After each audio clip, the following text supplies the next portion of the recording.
हाय दोस्तों, कैसे हो आप सब। दोस्तों आज मैं आपको बताने जा रहा हूँ कि अरस्तु ने अपने राज्य संबंधी विचार दिया। ठीक है, मैंने आपको पिछले वीडियो के अंदर बताया कि राज्य की उत्पत्ति कैसे हुई, ये बता दिया, और राज्य को वह स्वाभाविक या प्राकृतिक क्यों मानता है। और साथ में मैंने आपको ये भी बताया था कि जो राज्य में रहने वाले जो प्राणी होते हैं वो राजनीतिक प्राणी क्यों है।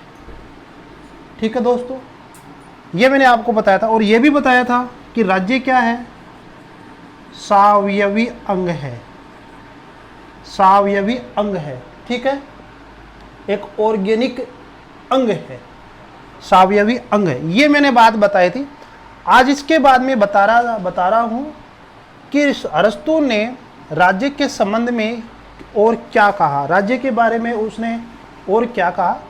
अगली और विशेषता के बारे में देखते हैं। तो अरस्तु जो है वो राज्य को क्या मानता है, एक सर्वोच्च संस्था के रूप में। राज्य एक क्या है, सर्वोच्च समुदाय के रूप में है, ये बात अरस्तु कहता है दोस्तों।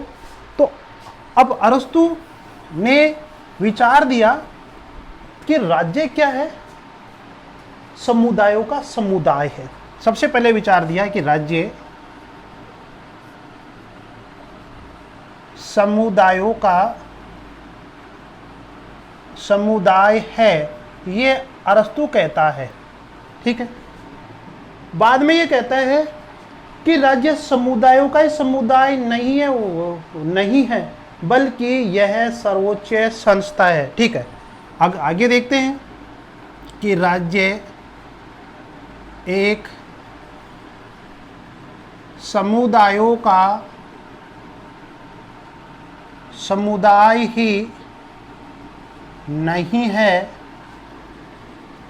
बल्कि एक सर्वोच्च क्या है मेरे दोस्तों, सर्वोच्च समुदाय है, बल्कि एक सर्वोच्च समुदाय है या संस्था है या समुदाय। ठीक है मेरे दोस्तों, ये दोनों चीज अरस्तु कह रहा है। राज्य समुदायों का समुदाय है, पहले ये बोलता है। फिर क्या बोलता है कि राज्य एक समुदायों का समुदाय ही नहीं है बल्कि एक सर्वोच्च समुदाय है। ठीक है दोस्तों, ये बात आपके समझ में आ गई होगी। फिर कहता है कि सर्वोच्च समुदाय क्यों मानता है, क्योंकि अन्य जो समुदाय होते हैं या अन्य जो संस्थाएं होती हैं, राज्य के अंदर जो अन्य संस्थाएं होती है वो संस्थाएं क्या होती है, अंग होती है। ठीक है, और उन अंग जैसे अपना जो शरीर होता है, अपने शरीर के अंगों से मिलकर हमारी बॉडी मिलती है, बॉडी बनता है, शरीर बनता है, उसी प्रकार से वो राज्य के बारे में कहता है अरस्तु। वो कैसे, देखो दोस्तों, राज्य समुदायों का समुदाय माना, एक सर्वोच्च संस्था माना समुदाय के रूप में। तो राज्य कहता है, वो अरस्तु कहता है राज्य के संदर्भ में कि ये राज्य है। ये क्या है दोस्तों, राज्य और इसके अंदर बहुत सारी संस्थाएं होती है राज्य के अंदर, जैसे कि सामाजिक संस्था। ठीक है दोस्तों, राजनीतिक संस्था हो गई, धार्मिक संस्था। ठीक है, सांस्कृतिक संस्था हो गई, धार्मिक हो गई, और आर्थिक संस्था।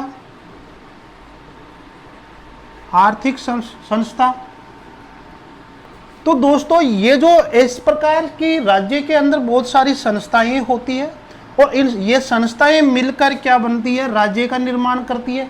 तो राज्य क्या हो गया, एक बड़ा समुदाय हो गया, बड़ी संस्था हो गया, अर्थात बड़ा समुदाय हो गया। ठीक है दोस्तों, यानी कि सभी चीज राज्य के अंदर सम्मिलित है। ठीक है, अब अरस्तु क्या कहता है कि ये जो छोटी छोटी संस्थाएं होती है ये मनुष्यों का विकास, व्यक्तियों का विकास,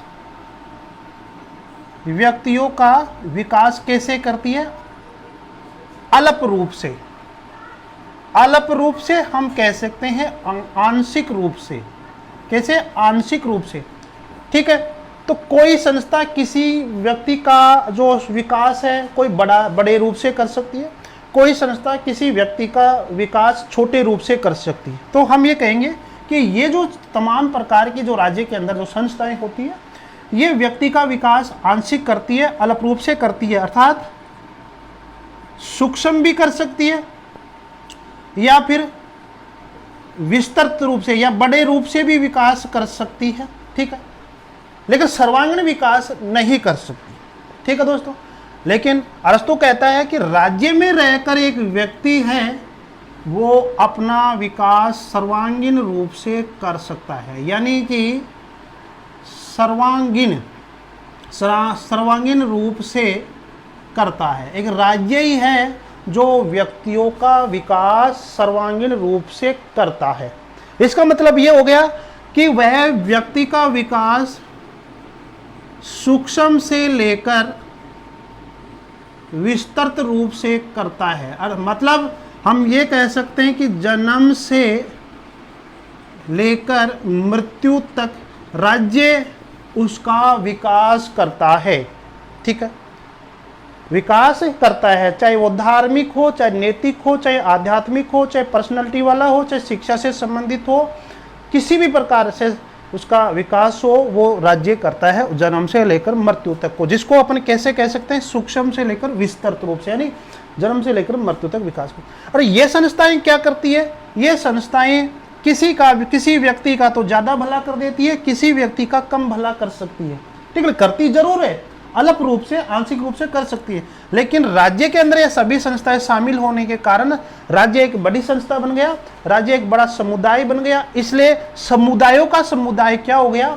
राज्य हो गया। और राज्य का ये कर्तव्य है कि वह उसमें रहने वाले तमाम लोगों का सर्वांगीण विकास करे, उनका विकास करे अच्छी तरह से। अब देखो, जैसे मान ले ये सर्वांगीण विकास कैसे करते हैं? जैसे सामाजिक संस्थाएं होती है, जैसे दोस्तों ये जो सामाजिक संस्था होती है, ये व्यक्ति का धार्मिक और शिक्षा से संबंधित विकास करती है। केवल राजनीतिक संस्थाएं होती है, वो व्यक्ति को राजनीतिक प्राणी बनाती है।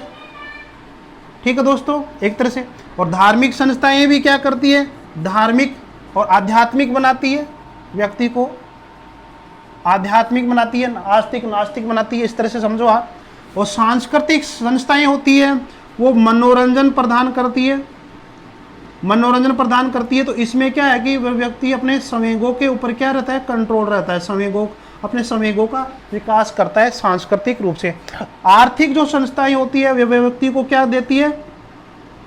उदर पूर्ति के लिए, अर्थात पेट पूर्ति के लिए क्या करती है? मतलब व्यवसाय प्रदान करती है। तो इस प्रकार से ये जो संस्थाएं होती है वो राज्य के अंदर व्यक्तियों का अल्प थोड़ा या ज़्यादा विकास करती है, संपूर्ण रूप से विकास नहीं कर सकती है। संपूर्ण रूप से विकास करने का कार्य कौन करता है? राज्य। अर्थात सूक्ष्म से लेकर, यानी कि एक व्यक्ति को क्या चाहिए, वो सूक्ष्म से लेकर व्यक्ति की क्या चाहिए उसको विस्तृत रूप से वो है। ठीक है मेरे दोस्तों, और इसीलिए तो अरस्तु ये कहता है कि व्यक्ति है वो बदलता रहता है और अंतिम रूप से इतना बदलता है कि वो राज्य में सम्मिलित हो जाए। और राज्य में सम्मिलित इसलिए होता है कि राज्य उसकी आवश्यकताओं की पूर्ति कर सके दोस्तों। ठीक है, अब आप समझ गए कि राज्य में रहकर ही व्यक्ति अपने तमाम प्रकार की आवश्यकताओं को पूर्ति कर सकता है। अर्थात एक व्यक्ति का जो विकास है चरम रूप से, चरम मतलब अंतिम रूप से व्यक्ति का जो विकास होता है वो एक राज्य में ही रहकर किया जा सकता है, अर्थात राज्य ही उसका विकास करता है। ठीक है मेरे दोस्तों, और विकास कैसे? जैसे मान लीजिए अब राज्य का कार्य क्या है? राज्य का उद्देश्य क्या है? कि उसमें रहने वाले लोगों का तमाम प्रकार से क्या किया जाए? उसका विकास किया जाए। जैसे कि मान लीजिए आध्यात्मिक, नैतिक, आर्थिक सद्गुणी व्यक्तित्व, ठीक है, सद्गुणी व्यक्तित्व। नैतिक हो गया शैक्षिक, शैक्षिक स्वास्थ्य, स्वास्थ्य। ये तमाम प्रकार का जो विकास है, बीमार हो गया तो स्वास्थ्य का काम कौन करेगा भाई? कौन करेगा? राज्य ही तो करेगा। वर्तमान में बीमारी चल रही है तो जांच करना, चेक करना, दवाई देना, ये सब कौन कर रहा है? राज्य कर रहा है, सरकार कर रही है, भारत सरकार कर रही है दोस्तों। तो ये काम, ठीक है। और आध्यात्मिकता कैसे? मान लीजिए कि किसी प्रकार के आध्यात्मिक रूप से कोई अंधविश्वास फैला रहा है, अंधविश्वास फैला रहा है, तो अंधविश्वास को दूर करने का काम कौन करता है? राज्य तो करेगा, ठीक है मेरे दोस्तों। तो राज्य कभी धर्म का विरोध नहीं करता है, राज्य कभी धर्म विरोधी होता ही नहीं है, धर्म निरपेक्ष होता है दोस्तों, ठीक है। हालांकि कुछ अंधविश्वास होते हैं तो कुछ सुधार के लिए धर्म के अंदर कोई हस्तक्षेप कर सकता है, सुधार के लिए, न कि उसको खत्म करने के लिए दोस्तों, ठीक है। तो सुधार के लिए या अंधविश्वास जो हो रहा है उसको दूर करने के लिए कुछ हस्तक्षेप कर सकता है राज्य, ठीक है, ये बात है। नैतिकता बढ़ाने का काम करता है, और राज्य का काम करता है कि लोगों को व्यवसाय दे, नौकरी दे। राज्य का कार्य क्या है कि सद्गुणी बने, बेईमान लोग नहीं बने, इसलिए वो कानून व्यवस्था की बात करता है कि कानून व्यवस्था बने। व्यक्तित्व का विकास भी क्या है? राज्य के अंदर रहता है, और शैक्षिक रूप से भी विकास राज्य के अंदर ही रहकर कर सकता है अरस्तु के अकॉर्डिंग दोस्तों। तो इस प्रकार से हमने देखा कि दोस्तों कि एक राज्य क्या है, ये राज्य क्या है अरस्तु के अकॉर्डिंग? समुदायों का समुदाय नहीं बल्कि एक सर्वोच्च समुदाय है, ठीक है।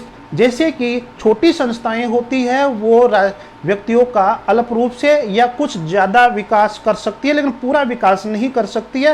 लेकिन पूरा विकास करने का कार्य कौन करता है?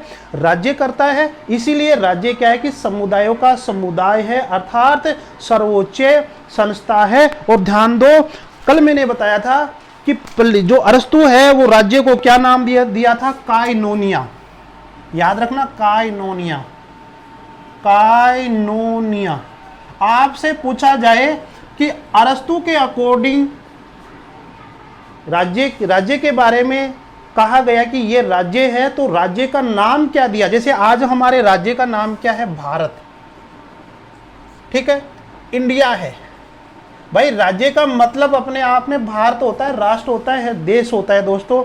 ऐसा नहीं है कि पंजाब है, हरियाणा है, मतलब राज्य का मतलब होता है देश। तो हमारे राज्य का नाम क्या है? भारत है, इंडिया है, ये नाम है। तो हम बात करते हैं अरस्तु के राज्य का। तो अरस्तु ने अपने राज्य को नाम दिया है काइनोनिया। क्या नाम दे दिया दोस्तों?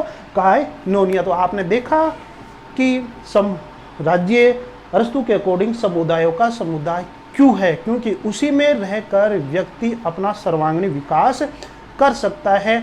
इसलिए तो वह कहता है कि सबसे पहले परिवार बना दोस्तों, स्वाभाविक रूप से परिवार का निर्माण हुआ, प्राकृतिक रूप से परिवार का निर्माण हुआ। वहाँ आवश्यकताएं पूरी नहीं हुई व्यक्ति की, तो लोगों ने ग्राम बनाना शुरू कर दिया, अर्थात परिवार बड़ा हो गया तो ग्राम बन गया।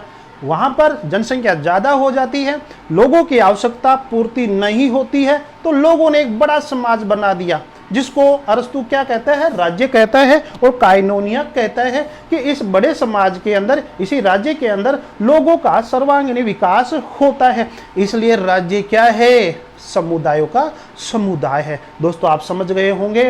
वीडियो को लाइक, शेयर, सब्सक्राइब करते रहे दोस्तों, ठीक है। सब्सक्राइब कर दीजिए, घंटी का बटन दबा दीजिए, उसके अंदर से ऑल बटन को सेलेक्ट कर दीजिए मेरे दोस्तों। और धन्यवाद दोस्तों, आगे आपको अगली क्लास में।